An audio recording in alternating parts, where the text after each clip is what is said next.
की सृष्टि।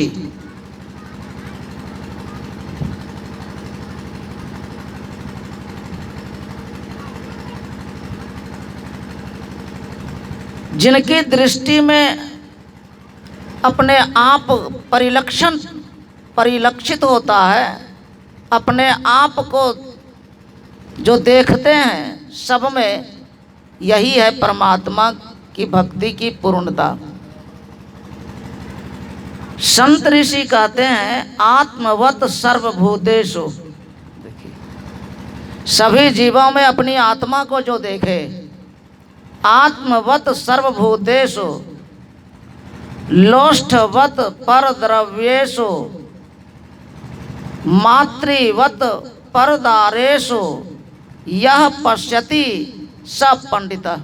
वही पंडित है, वही ज्ञानी है जो अपनी आत्मा ही को सब में देखे। मैं सब में हूं।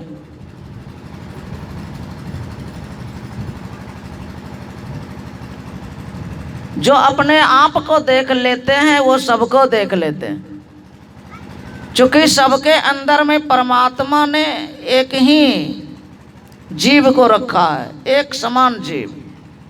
किस तरह से? जिस तरह से इस संसार में हवा है,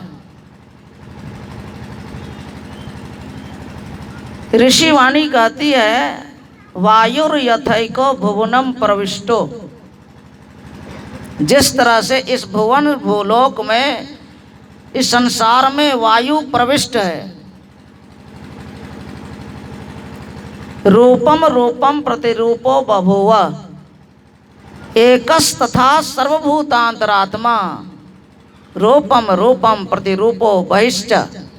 मतलब जिस तरह से हवा सबके अंदर में एक जैसी है, ठीक उसी तरह से समस्त प्राणियों में आत्मा भी एक ही है, अलग नहीं, अनेक नहीं, एक ही है।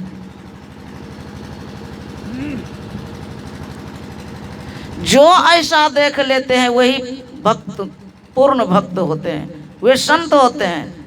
ये आत्मज्ञान से होता है। आत्मज्ञान जिन्हें प्राप्त हो जाता है, उन्हें परमात्मा की पहचान में तनिक भी देर नहीं। संत सम्राट कबीर साहब जी कहते हैं जो कोई रूह आपनी देखा सो साहब को पेखा। कहत कबीर स्वरूप हमारा साहब का दिल देखा। जो हमारा है रूप वही साहब का है, जो आपका रूप है वही आपके प्रभु का रूप है।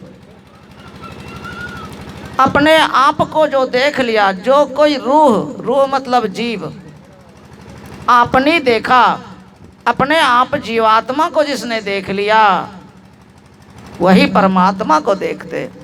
वही उन्हीं की नज़र में सब में परमात्मा देखते, चूँकि परमात्मा मैं सारा संसार है, सारी सृष्टि परमात्मवत है। अभी हम आप सुन रहे थे भगवान श्री राम जी का उपदेश, सातम सम मोहिमय जग देखा मोते संत अधिक कर लेखा। भगवान श्री राम जी कहते हैं पूरा संसार मुझ मैं हूँ, पूरा संसार मेरे समान है। मोहि मैं, मुझ मैं हूँ, प्रभु मैं है। संत कबीर साहब जी ने बड़ा अच्छा कहा, पानी बीच मीन प्यासी, जल के बीच में मछली है, मछली के किस और पानी नहीं है। जो मछली जल के भीतर है, उस मछली के किस और जल नहीं है। ऊपर नीचे आगे पीछे दाएं बाएं हर जगह जल ही जल है। मछली के पूरे अंग अंग में जल बिल्कुल सटा हुआ है। यदि कोई कहे कि मछली प्यासी है तो संत कबीर साहब जी कहते हैं यह सुन करके मुझे हंसी आती है। पानी बीच मीन, यदि कोई कहे कि प्यासी है तो मोही सुनी सुनी आवत हंसी, ऐसा सुन करके मुझे हंसी आती है। जल के ही भीतर, जल के ही बीच में मछली है, अब फिर भी मछली अगर प्यासी है तो ये हंसी की बात है। यह हम आपकी स्थिति है, हम आप जीवात्मा की स्थिति है और परमात्मा की स्थिति है। परमात्मा की स्थिति जलवत है और जीवात्मा की स्थिति जल के बीच में है,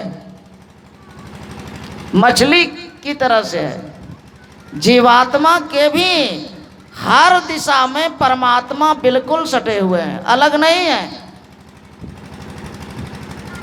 परमाराध्य श्री सद्गुरु महाराज जी की वाणी परम प्रभु सर्वेश्वर की स्थिति के बारे में सत्संग योग के चतुर्थ भाग में आप देखें, गुरुदेव लिखते हैं परम प्रभु सर्वेश्वर परमात्मा अंशी हैं, ब्रह्म ईश्वर और जीव उनके अटूट अंश हैं। जिस तरह से पटाकाश, महताकाश, पटाकाश, घटाकाश और मठाकाश महदाकाश के अटूट अंश हैं।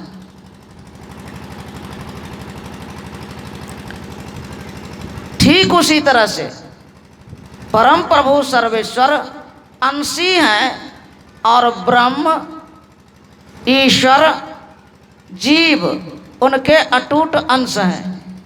अटूट मतलब टूटा हुआ नहीं, जुटा हुआ, अलग नहीं, बिल्कुल सटा हुआ। अब ब्रह्म ही है तो कितने तरह के ब्रह्म हैं,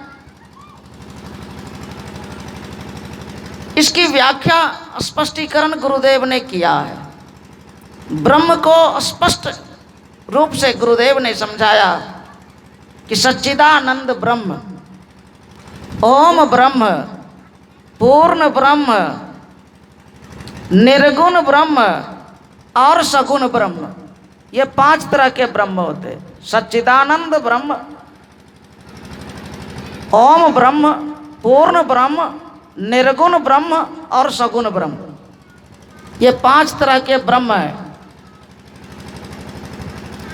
सच्चिदानंद ब्रह्म भी परमात्मा नहीं है, परमात्मा के अटूट अंश हैं। अंश मतलब छोटा रूप। परमात्मा उनसे अलग नहीं है, लेकिन वो परमात्मा नहीं है, परमात्मा का वो अंश है। परमात्मा से अलग नहीं, जुदा नहीं है। ठीक उसी तरह से निर्गुण भी परमात्मा नहीं है, परमात्मा का अटूट अंश है। ओम भी जो शब्द है वो भी परमात्मा नहीं है, परमात्मा का अटूट अंश। इतना ही नहीं, सगुण इतना ही नहीं है, ये ब्रह्म का रूप है। सगुण में भी और भी सगुण हैं, जैसे स्थूल सगुण। हम अपने इष्ट देव के इस आँख से जो दर्शन करते हैं रूप को, इस आँख से जागृत की दृष्टि से या चर्म चक्षु से या स्थूल दृष्टि से जो हम आप अपने इष्ट देव को देखते हैं वो भी है ब्रह्म, वो सगुण ब्रह्म है। सगुण ब्रह्म में भी और भी ब्रह्म है।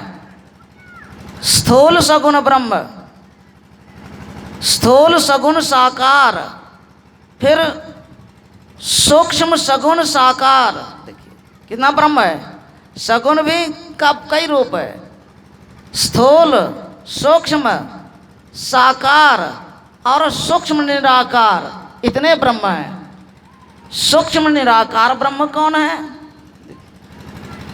सार शब्द जो निर्गुण है, शुद्ध निर्गुण, उसके अलावे जो है परमात्मा का ध्वन्यात्मक शब्द वो भी सगुण ही है, लेकिन निराकार है। वो सूक्ष्म सगुण निराकार है वो, लेकिन वो सगुण है, यहाँ तक सगुण ब्रह्म है।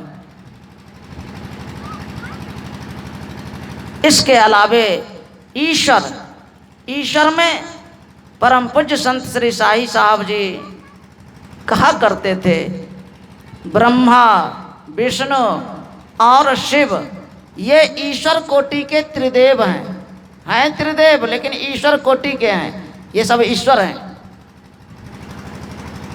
लेकिन परमात्मा नहीं है और परमात्मा से अलग भी नहीं है। देखिए, ये परमात्मा है नहीं, परमात्मा के अटूट अंश हैं, परमात्मा से अलग नहीं है। और इतना ही नहीं, हम आप जो मैं बोलने वाला जीव वो भी परमात्मा से अलग नहीं है, लेकिन परमात्मा नहीं बल्कि परमात्मा के अंश और अटूट अंश हैं। जीवात्मा हम लोग रोज पाठ भी करते हैं, जीवात्मा सर्वेश्वर का अभिन्न अंश है। अभिन्न मतलब अलग अलग नहीं, बिल्कुल सटा हुआ, जीव के बिल्कुल सटा हुआ प्रभु हैं। ऐसे प्रभु को तब यह जीव देखता है जबकि अपने आप को देख लेता है। जीव को भी अपनी आंख है, उसे आत्मदृष्टि कहते हैं। जीवात्मा की आंख पर परमात्मा ने संग में रहते हुए भी, अपने साथ जीवात्मा के साथ रहते हुए भी जीवात्मा की आंख पर 3 पट्टी बांध दी है। विलक्षण परमात्मा और परमात्मा का ये सृजन जो संसार है बड़ा विचित्र है।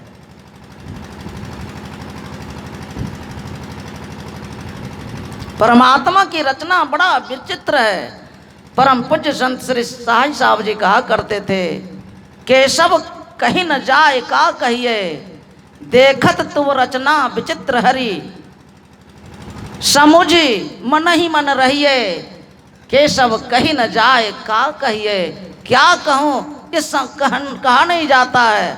तुम्हारी रचना देख करके बड़ा विचित्र मुझे लगता है, मन में ही समझ करके रह जाता हूँ, लेकिन कह नहीं सकता हूँ। विचित्र परमात्मा की सृष्टि है और विचित्र हम आप जीव, हम आपके प्रभु, हम आपके प्रभु हमारे आपके संग हैं, लेकिन फिर भी उनका अनुभव ज्ञान नहीं हो पाता है और फिर उन्हें हम देख नहीं सकते हैं।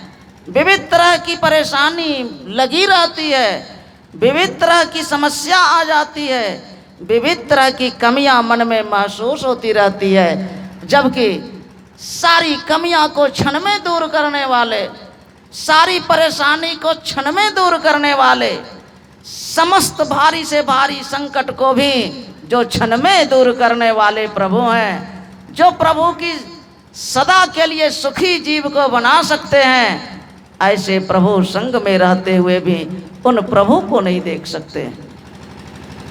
ये परमात्मा की विचित्र लीला है, सृष्टि है। क्या सृष्टि है? परमात्मा ने हम आप जीवात्मा की आंख पर अंधकार, प्रकाश और शब्द, यह 3 आवरण डाला जो विचित्र है।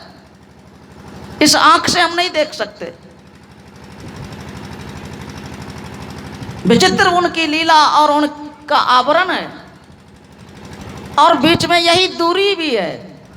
दूर कुछ भी नहीं और दूर बहुत है, नेरे सोझत नहीं, लियानत ऐसो जिंद, तुलसी या संसार को भयो मोतिया बिंद। नजदीक भी है और दूर भी है। विचित्र प्रभु हैं, विचित्र प्रभु हैं संग में, संग ही में पिया नहीं मुलाकात, बड़ी अचरज बात। संग में ही प्रभु पिया सब जीवात्मा के हैं, लेकिन जीवात्मा देख नहीं सकती है। यही बहुत आश्चर्य भरी बात है। पूज्य बाबा कहा करते थे, परमात्मा ने मछली की बनावट इस तरह से की है कि जब वो भोजन करती है तो सिर्फ भोजन उसके मुंह में आता है, और जब पानी पीना वो चाहती है तो सिर्फ पानी ही उसके मुख में आता है। जब मछली को प्यास लगती है तो मछली उलटती है, तब उसके मुंह में पानी आता है। देखिए, मछली की बनावट इस तरह से परमात्मा ने की है कि प्यास जब लगती है मछली तो उलटती है, तब सिर्फ पानी उसके अंदर जाता है, पेट में प्यास बुझती है। और जब भोजन करने के लिए चाहती है तो सिर्फ भोजन मुख में आता है, जबकि चारों तरफ से हर दिशा से जल ही जल सराबोर है, सटा हुआ है, लेकिन फिर भी मछली को प्यास लगती है।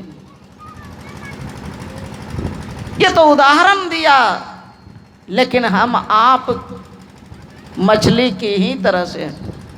हम आपको भी जब उलटने का जब तरकीब मिलेगा, तरीका मिलेगा, तो हम आपकी प्यास बुझेगी, तो हम आप की कमी समाप्त हो जाएगी, तो हम आप सारी समस्याओं का समाधान कर लेंगे। जब हम आप उल्टेंगे तब जीव उल्टेगा। जीव जिस दिशा में अभी है, जिस ख्याल में अभी है, उस ख्याल और उस दिशा को बदलना पड़ेगा। उस ख्याल और उस दिशा को छोड़ना पड़ेगा। हम जीवात्मा अभी जागृत की अवस्था में शरीर और संसार के ख्याल में हैं। हम आप जीवात्मा इसलिए शरीर और संसार के ख्याल में हैं कि हम आपका शरीर परमात्मा ने संसार के तत्वों से बनाया है। क्षितिजल पावक गगन समीरा, पंच रचित अति अधम शरीरा। 5 तत्वों से संसार परमात्मा ने बनाया, और उसी 5 तत्वों से संसार के तत्वों से हम आपका शरीर बनाया। और ये संसार है कैसा? प्रायः परम पूज्य प्रधान आचार्य श्री कहा करते हैं, यह स्थूल संसार है, और उसी स्थूल संसार के तत्वों से हम आपका यह स्थूल शरीर बना है। स्थूल संसार का क्या रूप है? तो पूज्य बाबा कहा करते हैं, स्थूल संसार घोर अंधार। स्थूल संसार का रूप है घोर अंधकार। स्थूल संसार से मतलब आकाश, हवा, अग्नि, जल और मिट्टी, इसी का जो सम्मिश्रित रूप है वही संसार है। और इसका असली रूप क्या है? घोर अंधार। उसी तत्वों से हम आपका जो शरीर बना है, चाहे महाराजा का शरीर हो, चाहे महारानी का शरीर हो, चाहे किसी मानव का शरीर हो, सबका शरीर संसार के तत्वों से बनने के कारण यह जीव शरीर में जब तक रहता है अंधकार में रहता है। यही कारण है कि आंख बंद करके किसी भी उम्र के लोग देखते हैं तो उसे अंधकार दिखता, मानो कुछ भी नहीं दिखता, जबकि जीव के पास प्रभु हैं, जीव के पास सब कुछ है, समस्त आनंद के भंडार रूप परमात्मा है, जीव के पास ही है। लेकिन फिर भी जीव को कुछ नहीं सूझता है। अपने आप को भी जीव नहीं देख सकता तो औरों को क्या देखेगा? भगवान श्री राम से लक्ष्मण जी ने पूछा, जीव क्या है भैया, माया क्या है भैया, और प्रभु क्या है, ईश परमात्मा क्या है? ये तीनों की परिभाषा पूछी। लक्ष्मण जी ने तीनों की परिभाषा पूछी है, तो भगवान श्री राम जी ने तीनों की परिभाषा दे दी। गो गोचर जहाँ लगी मन जाई, सो सब माया जाने हो भाई। ये माया है। जहाँ तक हम आपकी आँख जा सकती है, कान जहाँ तक सुन सकता है, जहाँ तक मन जा सकता है, हे भाई वो सब माया है। माया, अब माया क्या है? तो संत कबीर साहब जी कहते हैं, माया महा ठगनी मैं जानी। जो महा ठगने का काम करे वही माया है। महाधूर्त है, महाधोखाबाज जो है उसी को माया कहते हैं। अब माता मदालसा अपने बेटे को क्या कहती है, बेटा ये संसार माया है, सावधान हो जा। संसार माया है बेटा, सावधान रहना संसार से। और हम आपका ख्याल संसार में ही रहता है, शरीर में ही रहता है, इसीलिए अंत में धोखा खाते हैं, हाथ मसल करके रह जाते हैं, मनोरथ सारा पूरा नहीं हो पाता है, जिसके कारण के फिर आना जाना लगा रहता है।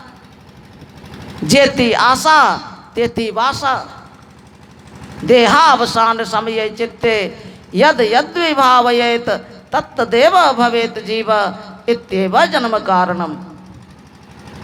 मनोकामना पूरी नहीं हो पाती है, क्योंकि एक ही कामना रहे तब तो। यहाँ तो अनगिनत कामनाएं उठती हैं, एक ही कामना एक ही चाहना रहे तब तो। यहाँ तो चाहनाओं का तांता लगा हुआ रहता है और अंत तक चाहना बनी ही रहती है, और फिर यही चाहना फिर संसार में ले आती है। जीव बेचारा जन्मने और मरने का भयंकर दुख झेलता रहता है इसी शरीर और संसार के ख्याल के कारण। शरीर और संसार, संसार क्या है? संसार है विषयों का विस्तृत रूप है, विराट रूप है। ये जो संसार हम आप जहाँ भी जाते हैं, जहाँ भी जो कुछ भी देखते हैं संसार में, इस आँख से जो कुछ भी देखते हैं वो संसार है, और वो विषयों का विराट रूप है। और उसी विषयों के विराट रूप तत्व से हम आपका शरीर बना है। और ये विषय क्या है? भगवान कहते हैं ये जहर है, जहर। यही तन कर फल विषय न भाई, स्वर्ग स्वल्प अंत दुखदाई। नरतन पाई विषय मन देही, पलटी सुधा ते सठ विष लेही। स्पष्ट है, जो मन को विषय की ओर लगाते हैं, भगवान श्री राम जी कहते हैं वो मूर्ख अमृत से बदल करके विष लेता है, विष।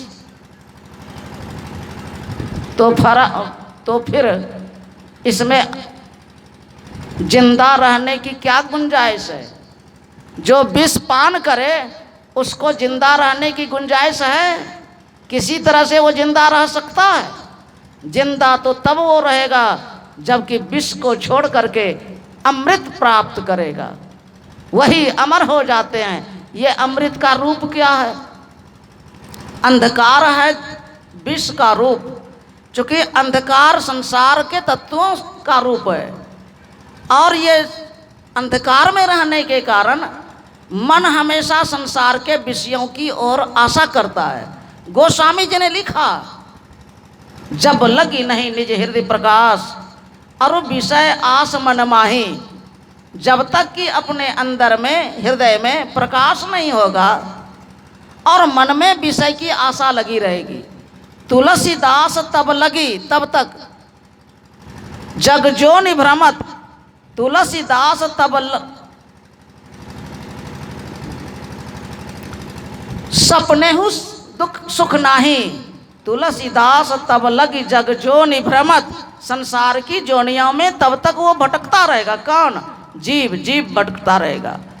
ये अंधकार में रहने के कारण मन के पीछे पड़ करके, मन जो इसके अंदर में संगी है, जन्मों का संगी मन है, अंधकार में रहने के कारण विषय की ओर आशा करता है मन। और फिर यही जीव उसी मन के, विषयी मन के चलते संसार के विविध शरीरों में जन्म लेने और मरने का चक्कर, भयंकर दुख झेलता रहता है। इसलिए सबको चाहिए कि अंधकार से ऊपर उठे। भगवान वेद ने इसी को कहा, तमसो माँ ज्योतिर्गमय।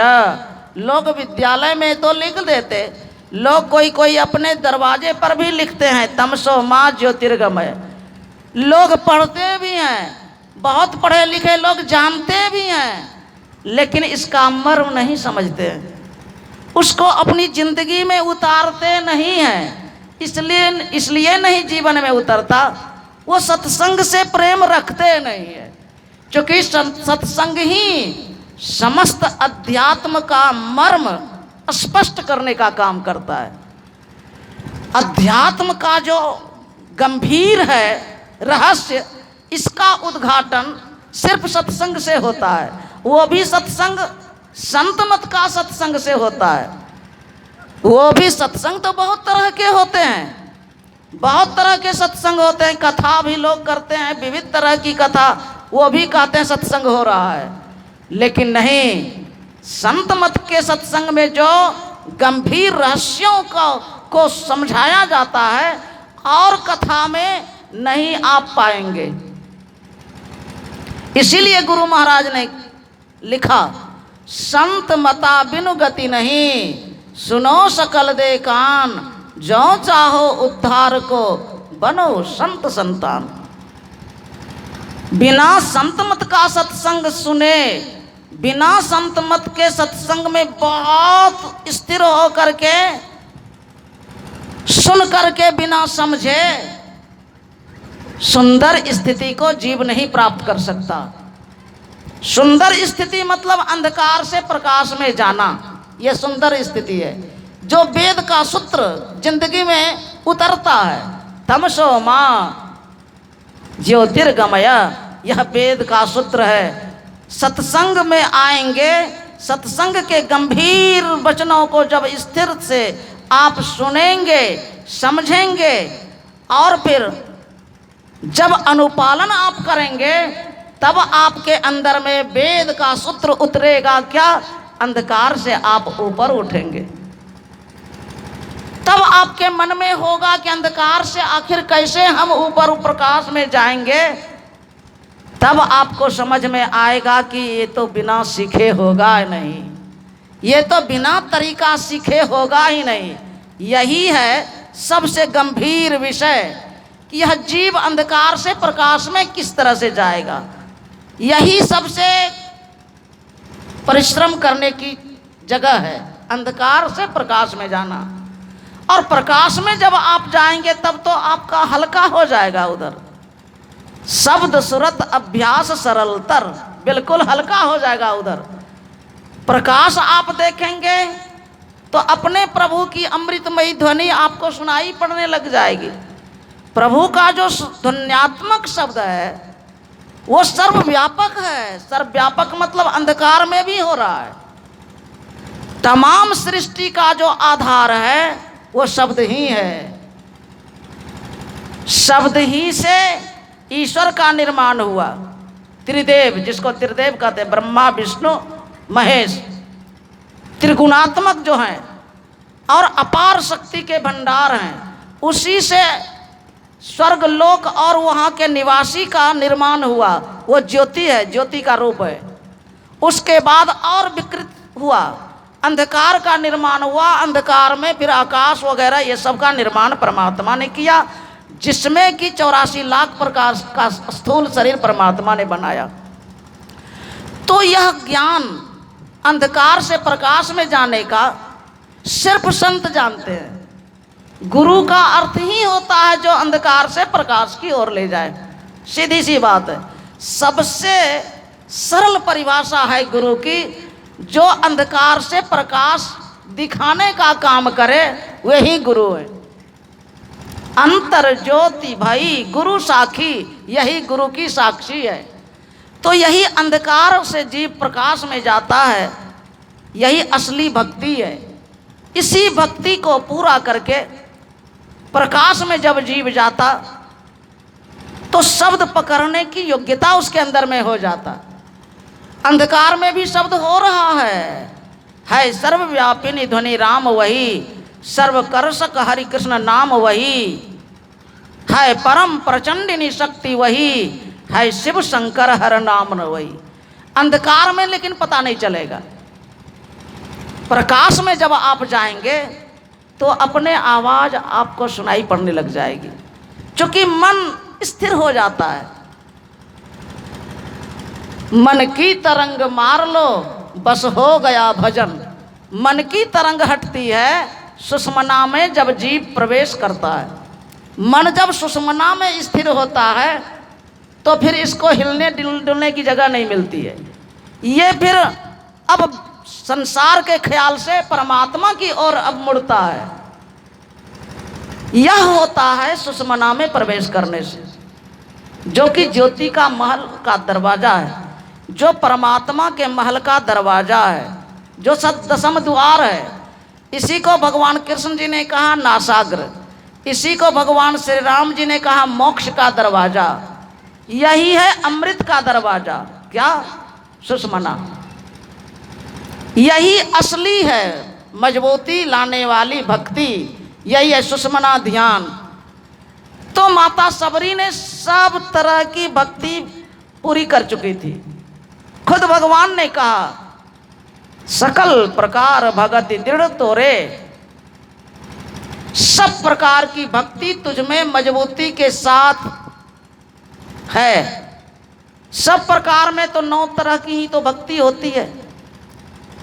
गुरुदेव कहते हैं 9 तरह की भक्ति में करने की जो भक्ति है, अभ्यास करने की जो भक्ति है, वो 7 ही तरह की है।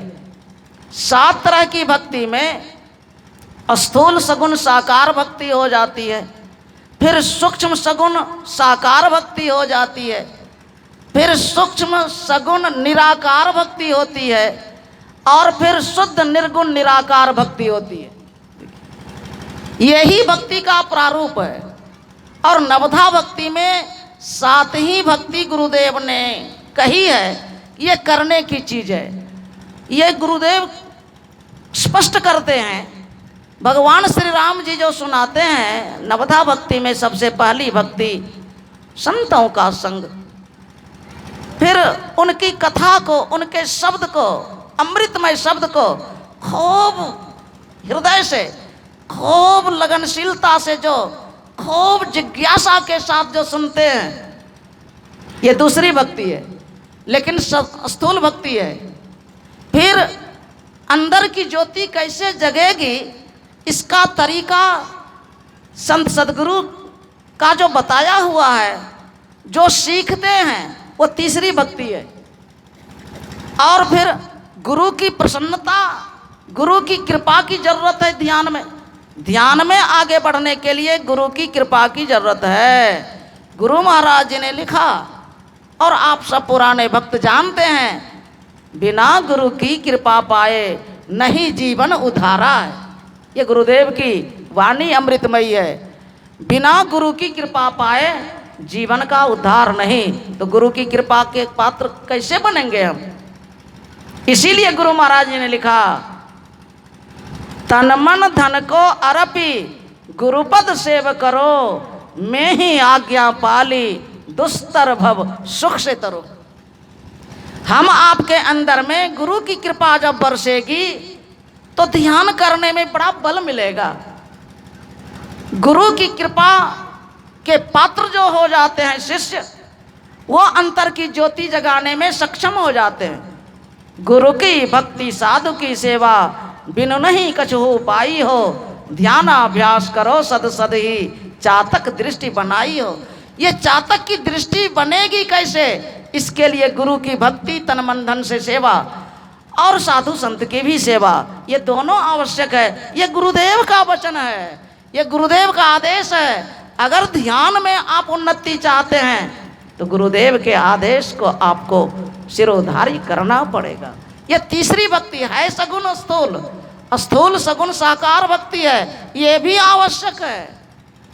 और इतना ही नहीं, फिर चौथी भक्ति में हम लोग जो स्तुति विनती करते हैं, वो चौथी भक्ति है। फिर ध्यानाभ्यास में जब हम आप बैठते हैं तो पहला मानस योग जो हम आप करते हैं, यही मानस जप और मानस ध्यान जो भगवान वेद का सूत्र है। मानस योग करो, प्रभु के प्रत्यक्ष दर्शन के लिए पहले बुद्धि योग करो, वही सत्संग करो, गुरु से ज्ञान दीक्षा लो, ये है बुद्धि योग। और फिर उनकी सेवा, उसके बाद सत्संग, ये स्तुति विनती। अब फिर हम आप दीक्षा के मुताबिक जो मानस जप से शुरुआत करते हैं, ये मानस योग है। मानस जप जो कर लेते हैं तो मानस ध्यान भी होता है। क्योंकि जिस नाम का आप ख्याल करते हैं, स्वाभाविक उनका रूप आता है। किसी का ख्याल आप करें, स्वाभाविक उसका रूप आएगा, क्योंकि नाम के अधीन में रूप रहता है। नाम में सब कुछ रहता है। हम आप जो जप करते हैं, वो जप जो मंत्र है वो अमृत है, अमृत, उसमें सब कुछ है। स्थूल रूप भी है, सूक्ष्म रूप भी है, अत्यंत सूक्ष्म रूप है। परमात्मा का सब रूप उसी में है, आधार वही है। गुरु महाराज जी ने लिखा, स्पष्ट किया रामचरितमानस के शुरू में ही, बिंदु ध्यान में वही सफल हो पाएंगे जो मानस जप और मानस ध्यान में सफल हो पाएंगे। आप देखें, गुरु महाराज का वचन है। गुरु महाराज लिखते हैं, सर्व क्षण गुरु मन जौ में ही रहे हो, निश्चय निर्वाण होए संत सबू कहे हो। सभी संत कहते हैं निश्चित वो परमात्मा को प्राप्त कर लेगा, निर्वाण को प्राप्त करेगा। कौन? जो हर क्षण गुरु में रहेंगे, मन में जिनके अंदर में गुरु रहेंगे। हर क्षण गुरु मन, सर्व क्षण गुरु मन। मन अगर गुरु में है हर क्षण, तो निश्चित उसका निर्माण होगा, निर्वाण होगा, मतलब वो परमात्मा का दर्शन करेगा। वो नाम साधारण नहीं है। गोस्वामी जी ने लिखा, राम नाम मणि दीप धरो। वो नाम मणि है, मणि। हम आप जरा श्रद्धा से भजन तो करें। राम नाम मणि दीप धरो, जीह देहरी द्वार, तुलसी भीतर बाहिर हो, जो चाहे सि उदियार।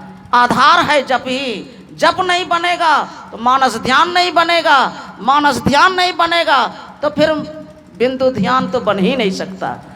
इसलिए ये छठी भक्ति में आवश्यक है पांचवी भक्ति, मंत्र जाप मम दृढ़ विश्वासा। यह स्थूल सगुण साकार भक्ति में है। यहाँ तक है स्थूल सगुण साकार भक्ति, मानस जप और मानस ध्यान तक। इसके बाद जो हम आप बिंदु ध्यान करते हैं, यही है दमदार भक्ति, जो भगवान श्री राम जी ने कहा। छठ दम, दम मतलब दमदार। आप अगर अंदर से दमबाज बनना चाहते, अंदर से बलवान बनना चाहते हैं, तो आपको छठी भक्ति करनी पड़ेगी। इस संसार में दमबाज कौन है? हम आप जानते हैं कि जो कमजोर आदमी होता है वो बलवान आदमी से डरता है। जो गरीब आदमी होता है वो धनवान आदमी से डरता है। जो पढ़ा लिखा कम है, नहीं पढ़ा लिखा है, वो पढ़े लिखे लोग से डरता है।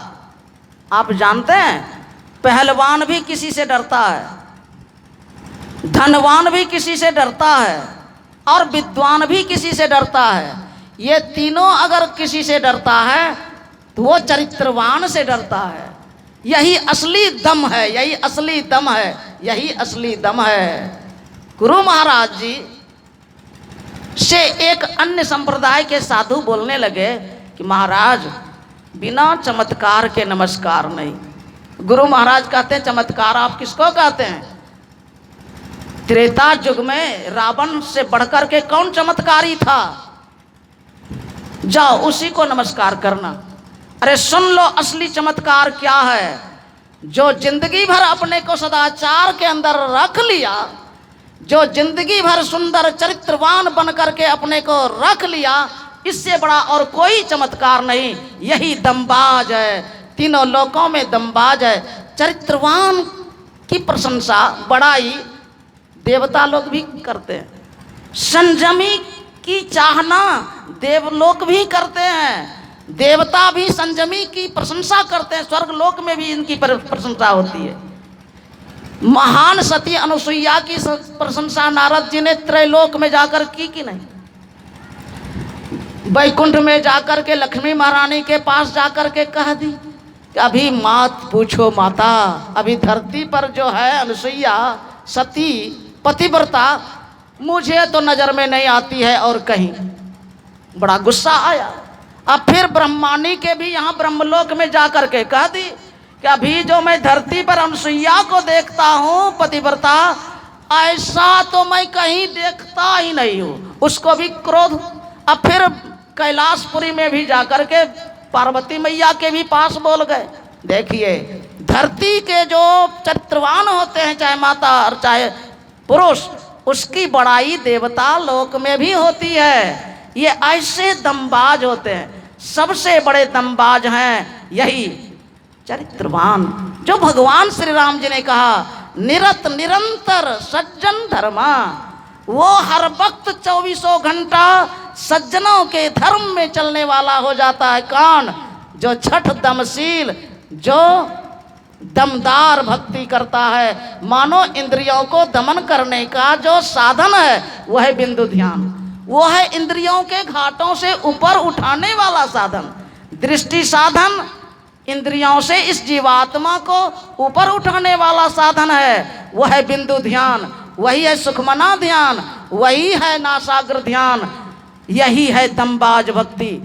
जो बहुत पवित्रता के साथ, जो गुरु की बहुत सेवा करके उनकी कृपा का पात्र बन जाते, जो इसी ध्यान सत्संग के लिए जीवन झोंक देते हैं, वही अपने अंदर में अंधकार से प्रकाश की ओर ले जा पाते हैं। गुरु महाराज मैट्रिक के विद्यार्थी और एक रामायण की चौपाई ने बदल रखा क्या कि मैट्रिक के विद्यार्थी को त्रैलोक में सबसे महान बनाकर छोड़ दिया। 3 लोक 9 खंड में गुरु ते बड़ा न कोई, करता करे न करी सके, गुरु करे सो होय। ऐसी महानता एकमात्र बिंदु ध्यान और नादानुसंधान से प्राप्त होती है। यही गुरु महाराज ने किया और इसी का प्रचार किया कि बिंदु ध्यान विधि नाद ध्यान विधि सरल सरल जग में प्रचारी। इसलिए सब लोगों को 10-12 साल की उम्र से लेकर जितने लोग हैं, चाहे स्त्री पुरुष जो भी हों, सबको बिंदु ध्यान में खूब समय लगा लगा करके बैठना चाहिए। ध्यान में खूब ध्यान कीजिए, खूब समय लगा लगा कर ध्यान कीजिए, तब आप अपने अंदर में ऊंचाई को छुएंगे। ऊंचाई को छूना मतलब इंद्रियों के घाटों से, पिंड से आप ब्रह्मांड में जाएंगे। बिंदु ध्यान होगा, प्रभु की ज्योति जो वर्षा है अमृत की, उस वर्षा में आप डुबकी लगाएंगे। अब फिर उसी ज्योति में प्रभु की आवाज आप सुनने लग जाएंगे अपने, और फिर उसमें जो सार है शुद्ध निर्गुण निराकार जो परमात्मा की भक्ति का रूप है, वो है ध्वन्यात्मक राम नाम। वही आदि नाम है, वही प्रणव ध्वनि है, जो नादानुसंधान की क्रिया में परखने में बहुत परिश्रम करने पर प्राप्त होता है। यही गुरुदेव ने किया और यही मैया सबरी ने किया, जो भगवान ने स्पष्ट प्रमाण पत्र दे दिया कि हे भामिनी, तुझ में सब प्रकार की भक्ति एकदम लबालब भरी हुई है। और हम आपको भी वही भक्ति करने गुरुदेव का ज्ञान मिला।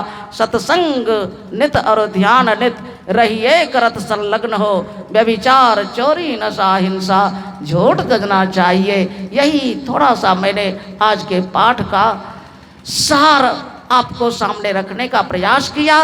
बोलिए श्री सद्गुरु महाराज की जय।